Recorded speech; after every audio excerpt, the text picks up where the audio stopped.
जो हैंडसम है, जो लाडला है, जो साबक लाडला है, वो भी अभी तक साबक भी अभी तक वो तो मौजूदा लाडला कौन है उसका भी तो नाम लें। उस वक्त भी रिकॉर्ड पे चीजें मौजूद हैं कि भी बार्गेन नहीं हुआ कोई बार उस रिकॉर्ड पे चीजें मौजूद हैं कि वो कह रहे थे कि पंजाब हुकूमत अभी आपको दे देते हैं। तहरीक इंसाफ तो वो पार्टी है जो पिछले 16 माह से इलेक्शन मांग रही है, तो उन्हें तो ये सूट ही नहीं करता इलेक्शन डिले हो जाए। और दूसरा ये कि आपने पेशावर हाईकोर्ट का भी जिक्र कर दिया, तो उनके बैट के निशान पे नून लीग क्यों पार्टी बनती है और उसके सदर क्यों प्रेस कॉन्फ्रेंस कर देते हैं? ये इलेक्शन कमीशन का तहरीक इंसाफ का मामला है। देखिए, इलेक्शन कमीशन का तो मामला है एक कमजोर इलेक्शन कमीशन जिसका जो जिससे देख लेना फैसला अभी किया नहीं तो वो चंद घंटे में ही वो फारग हो जाता है फैसला।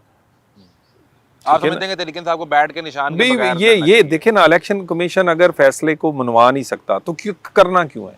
हमदर्दी इससे पैदा होती है, भी बड़ी ज्यादती होगी जी पीटीआई से, उसके बाद बैठ फिर उनके पास हाईकोर्ट ने कलदम दे दिया तो उसमें इलेक्शन कमीशन हो भाई इलेक्शन कमीशन ने क्यों ऐसा, इलेक्शन कमीशन अगर इतना ही कमजोर है तो उन्हें फैसला नहीं करना चाहिए। नहीं फिर तो ये इस तरह का कमजोर इलेक्शन कमीशन क्या शफाफ इलेक्शन कमीशन तरीके इंसाफ की तरफ से खेल रहा है। नो, इलेक्शन कमीशन को अदारों को तकड़ा करना चाहिए, अदारों को इलेक्शन कमीशन के पीछे खड़ा होना चाहिए, ना कि इलेक्शन कमीशन को अदारे फुटबॉल बना ले।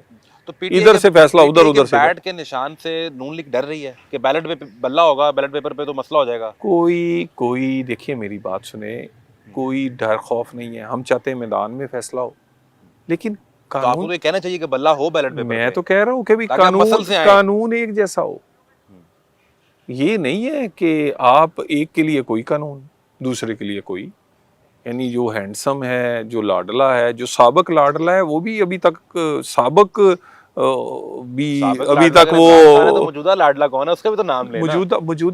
मौजूदा लाडला वो नहीं है साहब जो 21 अक्टूबर को आते हैं और स्टेट प्रोटोकॉल मिलता है उन्हें और एयरपोर्ट पर आकर उनसे वो थंब इम्प्रेशन करवाए जाते हैं। क्या समझते हैं कि आप वो लाडला नहीं है? देखिए 7 साल की वो ज्यादतियां और जुल्म जो है और जिस तरह भुगता है उन्होंने, वो सारे भूल जाते हैं।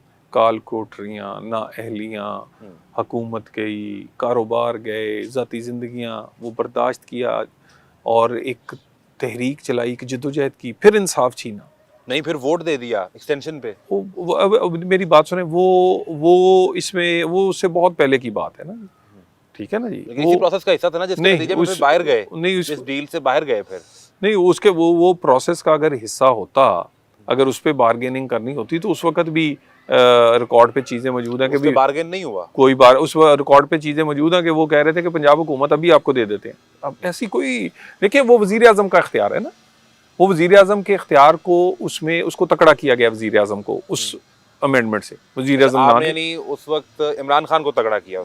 यकीनन हम क्यों इस बात में पार्टी बनते, ठीक है ना। वजीर आजम का इख्तियार है ये, वो जब चाहे ये इख्तियार इस्तेमाल करे। और दूसरी तरफ एक अदारा है, वो अदारा अगर मुनासिब समझता है, कोई हालात ऐसे हैं और ऐसी कोई प्रपोजल आती है तो वज़ीर आज़म फैसला करे ना। तो वज़ीर आज़म तो किया ना, उसके बाद मामला पार्लियामेंट में आया और रिपोर्ट तो ये हुआ कि एक रात पहले तक PMLN नहीं मान रही थी वोट देने पे और अगली रात सब हमने पहले दिन से वहाँ फैसला कर लिया था कि कोई बार्गेनिंग। बिलावल भुट्टो ने कहा हमसे धोखा PMLN ने किया है इस मामले में। वो मेरी बात, भुट्टो साहब ने वोट कहाँ दिया था? उधर ही। तो कमाल करते हैं, मतलब धोखा हमने किया नहीं। तो वो कहते फिर हम क्यों बुरे बने जब उन्होंने दिया तो हम क्यों बुरे बने? देखिए ऐसे उसमें एक लॉजिक है, उसमें एक असूल है कि वहाँ पर एक ऐसे, हम इस तरह के बार्गेनर्स नहीं हैं, हम मैदान में लड़ने वाले हैं और रोने वाले भी नहीं है, भागने वाले। और वही मुलाकातें करके 7-7 घंटे की तो मोहम्मद जुबैर कहते हैं PDM बनी और उस PDM के नतीजे में गवर्नमेंट रुक गई। उन्होंने उसको क्लैरिफाई किया मोहम्मद जुबैर ने कि ये गलत तौर पे ये कहा गया है। उन्होंने ये नहीं कहा था, उन्होंने कहा था मेरा कोई लेना देना नहीं था सियासी बाकी मामला से, मैं अपनी लीडरशिप के लिए कोई इंसाफ की बात करने गया था, ये उन्होंने मोहम्मद जुबैर ने कहा है।